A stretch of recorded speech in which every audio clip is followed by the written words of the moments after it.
Pernah tak anda bayangkan air terjun setinggi hampir 1 kilometer dan airnya tak pernah sampai ke tanah?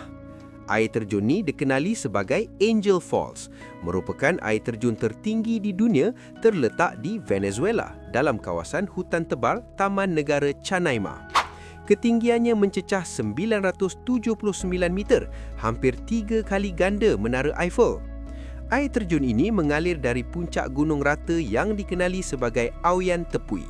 Disebabkan terlalu tinggi, air yang jatuh akan berubah menjadi kabus di udara sebelum menyentuh tanah.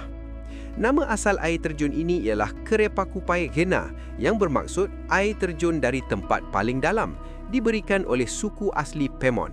Namun, ia dinamakan Angel Falls sempena seorang juru terbang Amerika, Jimmy Angel, yang pertama kali memperkenalkannya kepada dunia pada tahun 1937. Angel Falls bukan sekadar air terjun. Ia adalah bukti betapa kecilnya manusia di hadapan keagungan alam semula jadi yang dicipta Tuhan Maha Bijaksana. Follow dan like untuk lebih banyak info menarik.